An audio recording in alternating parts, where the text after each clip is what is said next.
Hello everyone, welcome to the chemistry times. आज की class में हम डिस्कस करने वाले हैं इक्विलिब्रियम चैप्टर के क्वेश्चंस को। ये इक्विलिब्रियम चैप्टर पे आज हम फोर्थ क्लास में क्वेश्चंस को डिस्कस करने वाले हैं। तीन क्लास में हमने ऑलरेडी इस टॉपिक से किस तरह के क्वेश्चन बनते हैं या फिर एग्जाम में कैसे क्वेश्चन पूछे जाते हैं वो सब हमने डिस्कस किया है। आज का जो हमारा टॉपिक है जिन पे हम क्वेश्चंस को डिस्कस करेंगे वो है hydrolysis of salt, solubility product और बफर सॉल्यूशन। इन तीनों टॉपिक पे हम क्वेश्चंस को डिस्कस करने वाले हैं। तो चलिए स्टार्ट करते हैं क्लास को। तो देखो, फर्स्ट मैं आपको एक बार ये बता देती हूँ थोड़ा सा कि हाइड्रोलिसिस ऑफ सॉल्ट क्या होता है। फिर उसी टॉपिक पे क्या है हम क्वेश्चंस को देखेंगे। तो देखो, हाइड्रोलिसिस हाइड्रोलिसिस का क्या मतलब है, यानी कि जो आयंस हैं उनकी इंटरेक्शन हो रही है, यानी कि सॉल्ट में जो भी आयंस प्रेजेंट होते हैं उनकी इंटरेक्शन होती है किसके साथ, वाटर मॉलिक्यूल के साथ। तो या तो जो सॉल्यूशन बनता है ना वो एसिडिक इन नेचर बन जाता है या फिर वो अल्कलाइन सॉल्यूशन बन जाता है। तो इसी प्रोसेस को हम क्या बोलते हैं, हाइड्रोलिसिस बोलते हैं। और आप इसे ऐसे भी डिफाइन कर सकते हो कि इंटरेक्शन ऑफ अनायन और कटायन ऑफ द सॉल्ट, यानी कि सॉल्ट में जो भी कटायन या फिर अनायन प्रेजेंट है उनका इंटरेक्शन विद वाटर, वाटर के साथ जब वो इंटरेक्ट करते हैं टू प्रोड्यूस, या तो वो क्या करते हैं एसिडिक सॉल्यूशन प्रोड्यूस करते हैं या फिर वो क्या करेंगे भी बेसिक सॉल्यूशन प्रोड्यूस करेंगे। हाइड्रोलिसिस जो प्रोसेस होती है it is the just reverse of neutralisation reaction. जो न्यूट्रलाइजेशन प्रोसेस होती है ना, एसिड प्लस बेस क्या करते हैं भाई, सॉल्ट बनाते हैं, सॉल्ट प्लस वाटर बनता है। तो इसको हम क्या बोलते हैं, न्यूट्रलाइजेशन बोलते हैं। तो न्यूट्रलाइजेशन का जस्ट अपोजिट क्या होता है भाई, हाइड्रोलिसिस होता है। तो अब देखो फर्स्ट क्वेश्चन को देखते हैं यहाँ पर कि pKa of acetic acid and pKb of ammonium hydroxide are 4.76 and 4.75 respectively. Calculate the pH of ammonium acetate solution. यहाँ पर देखो आपको क्या दिया है भी, एसिटिक एसिड एसिड हो गया ये, अमोनियम हाइड्रोक्साइड ये बेस हो गया। एसिड के लिए आपको pKa वैल्यू गिवन है और बेस के लिए आपको pKb वैल्यू गिवन है। और क्या कैलकुलेट करना है यहाँ पर, देखो आपको pH of ammonium acetate solution. Ammonium acetate क्या है भाई, यहाँ पर सॉल्ट है। एसिड प्लस बेस मिलकर क्या बनाया भाई इन्होंने, सॉल्ट बना लिया। क्या सॉल्ट बनाया, अमोनियम एसिटेट बनाया। अब देखो ध्यान से क्वेश्चन में कि ये जो एसिड और जो बेस है ये दोनों ही कैसे हैं, वीक है। अब यहाँ पर देखो जब वीक एसिड और वीक बेस होता है तो उस केस में पीएच का हमारे पास जो फॉर्मूला होता है वो होता है पीएच इज इक्वल टू में 7 प्लस में half of pKa minus pKb। तो आपको क्या करना है, बस इस फॉर्मूले में वैल्यूज को डायरेक्ट पुट करना है और आपके पास आंसर आ जाएगा। तो क्या बन जाएगा, देखो 7 प्लस में हाफ, यहाँ पर pK की वैल्यू पुट कर दो, दैट इज 4.76 माइनस pKb की वैल्यू क्या है भाई 4.75, ये यहाँ पर पुट किया। और यहाँ पर ये क्या आ जाएगा, 7 प्लस में हाफ और ये क्या आ जाएगा भाई 0.01। और आगे जब हम इसे सॉल्व करेंगे तो आपके पास सॉल्व करके जो आंसर आएगा वो क्या आ जाएगा भाई 7.005। ठीक है, तो इस क्वेश्चन का राइट आंसर क्या आ गया अभी देखो, ऑप्शंस में देखो यहाँ पर ये क्या है भी, ऑप्शन नंबर सी, यही क्या है इस क्वेश्चन का करेक्ट आंसर है। अब देखो यहाँ पर जो सॉल्ट बना है वो किसके कॉम्बिनेशन से बना है, दोनों जब वीक थे तो इसके लिए पीएच का फॉर्मूला देखो अलग है। बट अगर आप यहाँ पर कॉम्बिनेशन को चेंज कर देते हो तो पीएच का फॉर्मूला क्या होता है भाई, चेंज हो जाता है। अगर आपने यहाँ पर सॉल्ट लिया है किसका भाई, सॉल्ट बना रहे हो किसके कॉम्बिनेशन से, वीक एसिड प्लस में स्ट्रॉन्ग बेस। इसके इसका एग्जाम्पल क्या बन जाएगा, इसके सॉल्ट का CH3CONA, ठीक है, सोडियम एसीटेट बन गया। कैसे, देखो स्ट्रॉन्ग बेस यहाँ पर क्या हो जाएगा NaOH और वीक एसिड यहाँ पर क्या बन जाएगा एसिटिक एसिड। इन दोनों के कॉम्बिनेशन से क्या बना है अभी, सोडियम एसीटेट बन गया। दैट इज, अब ये जो सॉल्ट बना है इस सॉल्ट के लिए जो पीएच की वैल्यू आएगी उसका जो फॉर्मूला होता है वो देखो क्या होता है, half of pK W plus में यहाँ पर क्या है भाई हाफ ऑफ pKa। ये pKa की वैल्यू यहाँ पर पुट करनी है और माइनस में क्या आएगा भाई, ओ सॉरी प्लस में हाफ ऑफ log C। सी क्या है यहाँ पर, कंसंट्रेशन है। पीके वैल्यू पता ही है आपको, क्वेश्चन में गिवन होगी। pKw क्या होता है भाई 14 होता है। तो यहाँ पर जब आप ये ऐसे भी लिखा हुआ मिल सकता है आपको फॉर्मूले में, हाफ ऑफ 14 यानी कि कितना आ जाएगा 7। तो ये फॉर्मूला ऐसे भी बन सकता है कि 7 प्लस में हाफ, यहाँ से आपने क्या किया है अभी कॉमन लिया है, या फिर आप इसको ऐसे लिख लो हाफ pKa प्लस में हाफ ऑफ log C। ठीक है, तो ये क्वेश्चन मतलब इस तरह से भी ये फॉर्मूला बन सकता है पीएच का। बट ये कब बनेगा फॉर्मूला, जब वीक एसिड होगा और स्ट्रॉन्ग बेस होगा। ऐसे देखो इस कॉम्बिनेशन को अपोजिट कर दो। अगर आपने क्या लिया है भाई, स्ट्रॉन्ग एसिड लिया है, आपके पास क्या है स्ट्रॉन्ग एसिड है और वीक बेस है, इसका एग्जाम्पल क्या बन जाएगा, देखो इसका एग्जाम्पल हो जाएगा NH4Cl। अब यहाँ से देखो जो Cl है ये कहाँ से आया है, एसिड से आया है। कौन से एसिड, HCl से, स्ट्रॉन्ग एसिड है। वीक बेस क्या हो जाएगा यहाँ पर, अमोनियम हाइड्रोक्साइड NH4OH। इन दोनों के कॉम्बिनेशन से क्या बना है भाई, ये सॉल्ट बना है। इस केस में देखो जो पीएच का फॉर्मूला बनेगा वो क्या होगा भाई, पीएच का formula half of pKw। pKw की वैल्यू मैंने आपको बताई क्या होती है भाई 14 होती है। माइनस हाफ ऑफ पी के बी, यहाँ पर क्या लिखेंगे भाई, पी के बी लिखेंगे, और माइनस में क्या आ जाएगा, log सी, सी क्या है भाई यहाँ पर कंसंट्रेशन है। ये सारी वैल्यूज आपको क्वेश्चन में ही गिवन होगी। तो ये कब बना है भई, जब सॉल्ट हमारे पास किसका था, स्ट्रॉन्ग एसिड और वीक बेस का था। और मैंने आपको वीक एसिड और वीक बेस का कॉम्बिनेशन तो बता ही दिया है कि क्या फॉर्मूला बनेगा, जो हमने क्वेश्चन में किया है। अगर दोनों ही स्ट्रॉन्ग होते हैं, एसिड भी स्ट्रॉन्ग है और बेस भी स्ट्रॉन्ग है, तो उस केस में क्या होता है भाई, हाइड्रोलिसिस नहीं होता है, डज नॉट अंडरगो हाइड्रोलिसिस। वहाँ पर क्या होता है भाई, न्यूट्रलाइजेशन ही हो जाता है कंप्लीट। जैसे देखो फॉर एग्जाम्पल NaOH और प्लस में क्या है, ये HCl। तो यहाँ पर ये क्या है, देखो दोनों ही स्ट्रॉन्ग है, तो जब दोनों ही स्ट्रॉन्ग होते हैं तो उस केस में हाइड्रोलिसिस नहीं होता।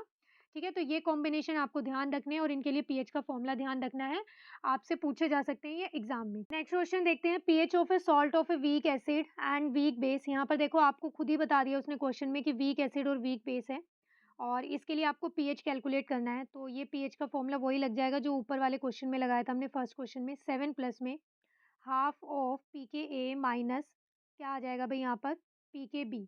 यह आ जाएगा, तो 7 प्लस में यहाँ पर हाफ, पी के वैल्यू कितनी दी हुई भाई आपको 4, माइनस बेस के लिए वैल्यू कितनी गिवन है भाई 5, तो यहाँ पर ये क्या आ जाएगा 7, और यहाँ पर ये क्या आएगा -1 आएगा, तो ये -1 मतलब माइनस हाफ करेंगे तो ये कितना आ जाएगा भाई यहाँ पर 0.5 आ जाएगा, और ये पूरा सॉल्व करके आपके पास क्या आ गया भाई 6.5 आ गया। तो कौन से ऑप्शन में आपको दिया है अभी, ऑप्शन नंबर ए में, तो यही क्या इसका करेक्ट आंसर है। क्वेश्चन देखते हैं, ए 100 ml 0.1 molar solution of ammonium acetate is diluted by adding 100 ml of water, the pH of the resulting solution will B. देखो क्वेश्चन ध्यान से देखो क्या बोला है उसने, कि 100 ml है आपके पास 0.1 molar solution of ammonium acetate. Ammonium acetate क्या है भाई, देखो ammonium acetate is a salt, ये आपको सॉल्ट दिया हुआ है, और अमोनियम एसीटेट जो सॉल्ट बनेगा ये किसके कॉम्बिनेशन से बनेगा, देखो इसका फॉर्मूला क्या है, CH3CONH4। तो यहाँ पर ये क्या है, वीक एसिड है और वीक ही बेस है, इसके कॉम्बिनेशन से बना है ये। और क्या दिया है कि इसको आपने डाइल्यूट कर दिया 100 ml ऑफ वाटर, वाटर भी कितना ऐड किया है अभी 100 ml ऐड किया है। PH of the solution, pH पूछा है इसने कि क्या बनेगा सॉल्यूशन का, और क्वेश्चन में देखो एडिशनली इन्फॉर्मेशन आपको क्या गिवन है, कि जो एसिटिक एसिड है और जो अमोनियम हाइड्रोक्साइड है, ये जिनसे मिलकर बना है ना सॉल्ट अमोनियम एसीटेट, इन दोनों एसिड और ये बेस के लिए आपको जो pKa और जो pKb वैल्यू आएगी वो क्या है, नियरली सेम है, मतलब कि क्या है भाई दोनों इक्वल ही है। कैसे करेंगे क्वेश्चन, पीएच का फॉर्मूला क्या होता है भाई, पीएच का फॉर्मूला वीक एसिड और वीक बेस के लिए होता है 7 प्लस में half of pKa minus pKb। अब उसने क्या बोला है क्वेश्चन में कि ये दोनों वैल्यू तो क्या है भाई नियरली सेम है, अगर ये दोनों वैल्यू नियरली सेम है तो कैंसिल हो जाएंगी, कैंसिल हो गई तो ये क्या है भाई, ये पूरी टर्म क्या हो गई, इग्नोर ही हो जाएगी, मतलब यहाँ पर ये कैंसिल हो जाएगा 0, तो ये पीएच की वैल्यू कितनी आ गई भाई 7 आ गई। तो इस क्वेश्चन का राइट आंसर क्या आ गया भाई, ऑप्शन नंबर सी। क्वेश्चन को करने से पहले हम एक बार बफर सॉल्यूशंस को देखते हैं कि ये होते क्या है। तो देखो definition, the solution which resist change in pH, यानी कि बफर सॉल्यूशन ऐसे सॉल्यूशन होते हैं जो पीएच में चेंज लाने को रेजिस्ट करते हैं, यानी कि पीएच में चेंज नहीं लाते हैं ऑन डाइल्यूशन। या तो आप जब डाइल्यूशन करते हो तो पीएच में चेंज नहीं आएगा, या फिर स्मॉल अमाउंट ऑफ एसिड या फिर अल्कली को ऐड करते हो तब भी पीएच क्या रहता है, सेम ही रहता है, पीएच में कोई चेंज नहीं आता।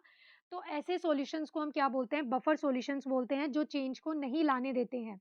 अब देखो टाइप्स ऑफ बफर देखते हैं हम, टाइप्स ऑफ बफर से क्वेश्चन बन सकते हैं। तो ये 2 तरह के बफर होते हैं, एक सिंपल बफर होते हैं और एक मिक्स बफर होते हैं। तो सिंपल बफर क्या बनेंगे, ये सॉल्ट होते हैं, या तो वीक एसिड का या फिर वीक बेस का इन वाटर। जैसे फॉर एग्जांपल क्या हो जाएगा यहाँ पर, CH3CONH4, ये यहाँ से देखो कैसे बना है, वीक एसिड और वीक बेस से ही बना है। एसिटिक एसिड है यहाँ पर CH3COH, और वीक बेस है NH4OH। और ये क्या दिया है देखो NH4CN, ये भी क्या है, दोनों ही वीक है। अमोनियम हाइड्रोक्साइड क्या है अभी, वीक बेस है, और HCN क्या है यहाँ पर, वीक एसिड है। तो या तो ये ऐसे सॉल्यूशंस होते हैं, और साथ में क्या बताया मिक्स बफर, ये बफर जो मिक्स बफर है ये इंपॉर्टेंट है, ये 2 टाइप के होते हैं, एक एसिडिक बफर होता है और एक बेसिक बफर होता है। तो एसिडिक बफर देखो क्या होता है, it is a combination of, ये किस किस का कॉम्बिनेशन होता है या फिर सॉल्यूशन होता है, वीक एसिड प्लस में सॉल्ट। सॉल्ट किसका होता है भाई, स्ट्रॉन्ग बेस का, किसका सॉल्ट बनेगा भाई, स्ट्रॉन्ग बेस का बनेगा। जैसे देखो फॉर एग्जाम्पल यहाँ पर आपने क्या लिया है, एसिटिक एसिड, ये वीक एसिड हो गया CH3COH। अब इसी का आपको क्या करना है, सॉल्ट लेना है इसी एसिटिक एसिड का, बट किसके साथ कॉम्बिनेशन में लेना है, स्ट्रॉन्ग बेस के साथ। तो इसका सॉल्ट जो स्ट्रॉन्ग बेस के साथ बनेगा वो क्या बन जाएगा, CH3CONa, क्योंकि यहाँ पर ये Na कहाँ से आया है, देखो NaOH स्ट्रॉन्ग बेस से आया है, तो ये क्या बन गया, सॉल्ट बन गया किसका भाई, स्ट्रॉन्ग बेस के साथ बन गया। तो ऐसे सॉल्यूशंस को हम क्या बोलते हैं भाई, एसिडिक बफर बोलते हैं। ऐसे ही नेक्स्ट टाइप क्या है, देखो इसका नेक्स्ट है बेसिक बफर। बेसिक बफर में क्या हो जाएगा, इसमें जो कॉम्बिनेशन बनेगा, जो सॉल्ट रहेगा वो किसका रहेगा, वीक बेस रहेगा। क्या रहेगा भाई, वीक बेस रहेगा। और साथ में यहाँ पर स्ट्रॉन्ग एसिड का सॉल्ट बनेगा। सॉल्ट बनेगा किसका भाई, स्ट्रॉन्ग एसिड का बनेगा। फॉर एग्जाम्पल देखो यहाँ पर एग्जाम्पल लेते हैं हम, NH4OH, ये क्या है भाई, वीक बेस है। अब इस वीक बेस का आपको क्या करना है, सॉल्ट बनाना है। तो इस वीक बेस का सॉल्ट जब आप बनाओगे तो यहाँ पर क्या है, स्ट्रॉन्ग एसिड आना चाहिए। तो क्या बन जाएगा, ये देखो NH4Cl। अब यहाँ पर ये जो Cl है कहाँ से आया है भाई, स्ट्रॉन्ग एसिड से आया है, HCl से आया है। तो इस कॉम्बिनेशन को हम क्या बोलते हैं, जब वीक बेस प्लस में सॉल्ट ऑफ स्ट्रॉन्ग एसिड होता है तो वो क्या होता है भाई, बेसिक बफर होता है। और ऐसे ही अगर वीक एसिड और सॉल्ट ऑफ स्ट्रॉन्ग बेस होता है तो वो एसिडिक बफर होता है।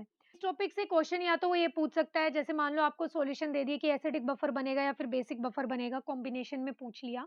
या फिर आपसे वो पूछ सकता है कि पीएच क्या बनेगा, भाई पीएच का फॉर्मूला क्या है। तो देखो पीएच का फॉर्मूला जो होता है एसिडिक बफर का, वो ये होता है भाई, हम डेरिवेशन को नहीं देखेंगे कि किस तरह से आते हैं क्या नहीं आते हैं, ठीक है, बस डायरेक्ट फॉर्मूले ही याद रखना, नहीं तो फिर क्वेश्चंस नहीं हो पाएंगे।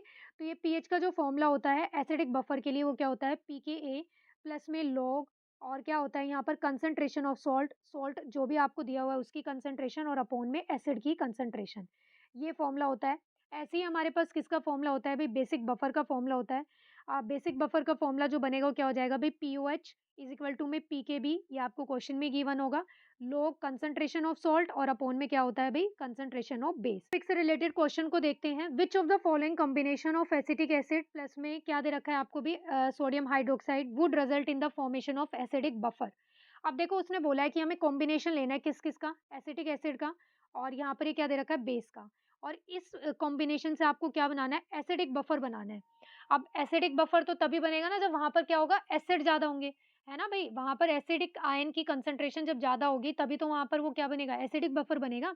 तो उसके लिए यहाँ पर आपको ये बताना है कि इन दोनों को आप किस रेशो में ले सकते हो कि एसिडिक बफर आपको रिजल्ट में मिले। 1:1 रेशो, यानी कि 1 मोल ये 1 मोल ये, 2 मोल एसिटिक एसिड के और 1 मोल किसका भाई, अब सोडियम हाइड्रोक्साइड का। या फिर 1 मोल एसिटिक एसिड का, 2 मोल सोडियम हाइड्रोक्साइड का, या फिर ये यहाँ पर आपको दिया हुआ है कि बोथ A and C। तो देखो यहाँ पर इसको करने के लिए हम थोड़ा सा इक्वेशन टाइप में लिखते हैं और इसको समझते हैं। ये दिया हुआ है आपको इस तरह से। अब ये दोनों जब रिएक्शन करेंगे, एक एसिड है और एक बेस है, तो ये क्या बनता है भाई, यहाँ पर सॉल्ट बनता है। ये तो हमें पता ही है कौन सा सॉल्ट बनेगा, ऐसे बन जाएगा CH3CONA, और प्लस में ये बन गया वाटर। अब देखो अगर आपने 1 मोल इसका और 1 मोल इसका लिया है, तो यहाँ पर क्या है भई, ये पूरा का पूरा मतलब जब ये रिएक्शन नहीं कर रहे होंगे तो ये तो 0 होगा। जब 1 मोल इसके ऐसे एसिड के 1 मोल ऑफ बेस के साथ इसने रिएक्ट कर लिए, दोनों ने रिएक्ट करके यहाँ पर क्या बना लिया होगा, ये 1 मोल बन गया। तो अब देखो जब दोनों के 1-1 मोल रहेंगे तो ये तो क्या हो गया भई, पूरा ही कंज़्यूम हो गया ना। तो यानी कि 1-1 रेशियो वाला तो आएगा नहीं। अब देखो नेक्स्ट उसने क्या दिया है आपको कि 2 मोल एसिड के दिए हैं, यहाँ पर ये 2 मोल है और ये 1 मोल है। अब देखो अगर आपने एसिड के 2 मोल्स लिए हैं और 1 मोल बेस का लिया है, तो इसका मतलब 1 mole of acid will react with 1 mole of base. ये इसका 1 मोल इसके 1 मोल के साथ रिएक्ट करेगा, और रिएक्ट करके यहाँ पर क्या है देखो, 1 मोल तो किसका बन जाएगा यहाँ पर भई, इस सॉल्ट का बन गया। और 1 मोल तो अभी भी एसिड का पड़ा ही है ना, देखो 2 मोल थे सॉल्यूशन में और 1 मोल NaOH का था। तो एक एसिड ने एक बेस के साथ रिएक्शन किया और 1 मोल ऑफ सॉल्ट बना लिया, 1 मोल ऑफ सॉल्ट बना लिया। बट स्टिल सॉल्यूशन के अंदर अभी भी क्या है, यहाँ पर देखो 1 मोल ऑफ एसिड प्रेजेंट है। तो यानी कि सॉल्यूशन में आपके पास क्या-क्या प्रेजेंट है, 1 मोल ऑफ ये सॉल्ट का और 1 मोल ऑफ एसिड प्रेजेंट है। अब देखो ये कॉम्बिनेशन किसका है? ये कॉम्बिनेशन किसका बन गया भई? वीक एसिड है, और साथ में क्या है, ये क्या बना रखा है भई आपने, सॉल्ट लिया है किसका, स्ट्रॉन्ग बेस का। ये Na कहाँ से आया है? स्ट्रॉन्ग बेस से आया है ना।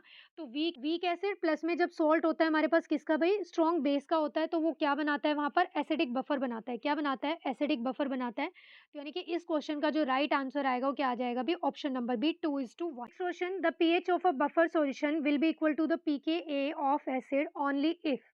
अब क्वेश्चन में देखो उसने कंडीशन दे दी है, क्या बोला है उसने कि pH of a buffer solution है उसका पीएच pKa वैल्यू के इक्वल कब होगा, ये आपको कंडीशन बतानी है कि दोनों आपस में कब इक्वल बन जाएंगे। आपको देखो ऑप्शंस क्या-क्या दिए हुए हैं, मोलर कंसंट्रेशन ऑफ एसिड, यानी कि एसिड की कंसंट्रेशन ज्यादा हो किससे, कंजुगेट बेस से, उसके कंजुगेट बेस से एसिड की कंसंट्रेशन ज्यादा होनी चाहिए। बी ऑप्शन आपको दिया है कि molar concentration of acid is smaller, कि एसिड की कंसंट्रेशन क्या हो भई, स्मॉल हो, किससे molar concentration of conjugate base से उसका जो भी कंजुगेट बेस बनेगा उससे कम होनी चाहिए एसिड की कंसंट्रेशन। सी ऑप्शन आपको दिया है कि molar concentration of acid is equal to the molar concentration of conjugate base, कि जो भी यहाँ पर एसिड है और जो उसका कंजुगेट बेस बनेगा दोनों की कंसंट्रेशन क्या होनी चाहिए भई, इक्वल होनी चाहिए।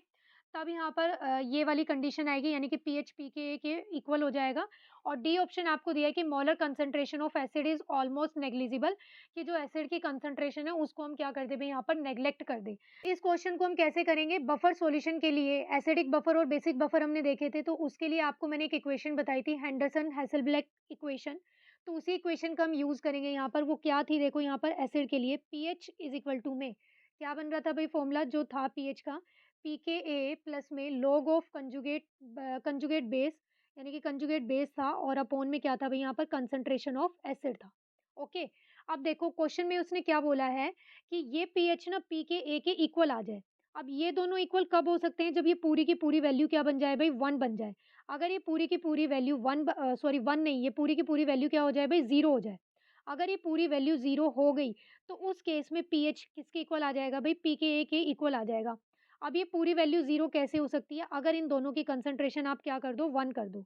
अगर आपने कंजुगेट बेस और इसकी कंसंट्रेशन, एसिड की कंसंट्रेशन को इक्वल कर दिया, सेम कर दिया, तो देखो यहाँ पर क्या हो जाएगा, ये बन जाएगा पीकेए प्लस में लॉग, यहाँ पर क्या है, दोनों के प्लेस पे मतलब दोनों की कंसंट्रेशन आपने सेम कर दी है। सेम करने का मतलब क्या है कि ऊपर भी ये कंजुगेट बेस लिख दो, यहाँ पर भी कंजुगेट बेस लिख दो, या फिर एसिड की कंसंट्रेशन लिख दो। कैंसिल होके कितना आ जाएगा, 1। यहाँ पर क्या आ गया, ये log 1 आ गया, और log 1 की वैल्यू क्या होती है भई, 0। अब ये 0 होती है तो यानी कि पीएच किसके इक्वल आ गया भई, पी के ए के। तो इसका मतलब हमारा जो आंसर आएगा क्वेश्चन का वो क्या आ जाएगा भई, ऑप्शन नंबर सी, कि जो मोलर कंसंट्रेशन है इस एसिड की और जो यहाँ पर कंजुगेट बेस है, इन दोनों की कंसंट्रेशन को हम क्या बना दें भई, इक्वल बना दें। अगर इक्वल बना देंगे तो ये पूरी की पूरी वैल्यू क्या है, 0 बन जाएगी और पीएच क्या है भई, पी के ए के इक्वल आ जाएगा। Question, which of the following will make basic buffer, यहाँ पर देखो आपको ये आइडेंटिफाई करना है इन 4 ऑप्शन में से कि कौन बेसिक बफर सॉल्यूशन बनाएगा। तो देखो बेसिक बफर हमने डिस्कस किया था, ये कैसे बनता है भाई, किसके कॉम्बिनेशन से बनेगा। It is the combination of weak base plus में सॉल्ट होता है किसका, सॉल्ट ऑफ स्ट्रॉन्ग एसिड। तो यहाँ पर ना आप क्या करो, एक काम करो, 4 ऑप्शन में ना यही कॉम्बिनेशन चेक कर लो। पहले हम कॉम्बिनेशन चेक करते हैं, फिर आगे देखते हैं कि कैसे करना है। फर्स्ट ऑप्शन देखो आपको क्या दिया अभी, एसिटिक एसिड और साथ में NH दिया है। बट हमें तो क्या चाहिए था, वीक बेस चाहिए था। और यहाँ पर ये बेस इन्होंने कैसा दिया है भाई, बेस इन्होंने दे दिया हमें, स्ट्रॉन्ग बेस दे दिया NH। और सॉल्ट हमें किससे बनाना था भाई, स्ट्रॉन्ग एसिड से। अब यहाँ पर तो क्या है, वीक एसिड है तो इससे तो बनेगा नहीं, तो फर्स्ट ऑप्शन कट हो गया। सेकंड देखो आपको क्या दिया है कि HCl दिया है, 100 ml ऑफ 0.1 मोलर HCl और 200 ml ऑफ 0.1 मोलर NH4OH। हमें क्या चाहिए भई, वीक बेस चाहिए, वीक बेस है यहाँ पर, करेक्ट है। और साथ में क्या चाहिए भई, एसिड चाहिए स्ट्रॉन्ग, तो एसिड भी है यहाँ पर स्ट्रॉन्ग। तो देखते हैं, एक बार चेक करते हैं कि क्या यहाँ पर ये बेसिक बफर बनाएगा या नहीं बनाएगा। तो देखो कैसे चेक करेंगे यहाँ पर, इसकी ना यहाँ पर मोल्स कैलकुलेट कर लो। 100 ml दिए हैं उसने, जैसे HCl है, HCl प्लस NH4OH, ये रिएक्शन करेंगे और रिएक्शन करके यहाँ पर, यानी कि यहाँ पर जो सॉल्ट बनेगा वो बनेगा NH4Cl प्लस में H2O, ये सॉल्ट बन गया यहाँ पर। अब उसने क्या बोला है, 100 ml ऑफ 0.1 मोलर, इसका 100 ml है और इसका 200 ml है, और इसकी जो कंसंट्रेशन आपको दी हुई है वो कितनी है भाई, 0.1 है, और इसकी कंसंट्रेशन भी आपको दी हुई है 0.1 है। अब वॉल्यूम क्या है, एमएल में है, तो हम यहाँ पर क्या करते हैं, मिलीमोल्स कैलकुलेट कर लेते हैं। उसको कैलकुलेट कैसे करते हैं, इन्हें सिंपली मल्टीप्लाई कर दो। तो यहाँ पर जब आप ये मल्टीप्लाई करोगे तो यहाँ पर क्या है, HCl के 10 मिलीमोल्स आ जाएंगे, और NH4OH के, अमोनियम हाइड्रोक्साइड के यहाँ पर कितने मिलीमोल्स आ जाएंगे भाई, यहाँ पर 20 आ जाएंगे। इनको मल्टीप्लाई करना है, 200 इंटू में 0.1 करना है, 20 मिलीमोल्स आ गए।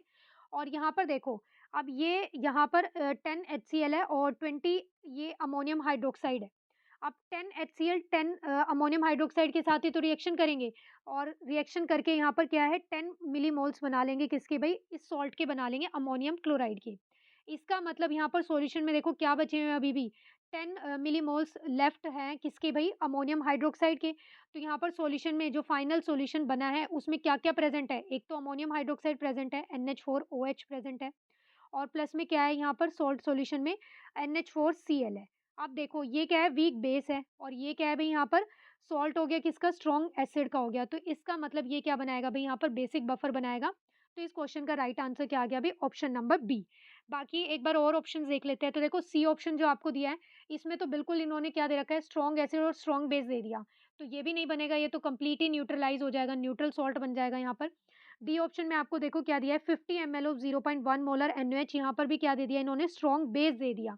तो ये आप ऑप्शन से भी कर सकते थे। ऑप्शन आपको आइडेंटिफाई करने पड़ेंगे कि बेसिक बफर के लिए क्या चाहिए होता है और एसिडिक बफर के लिए। Question, the molar solubility of calcium fluoride in 0.1 molar solution of sodium fluoride will be.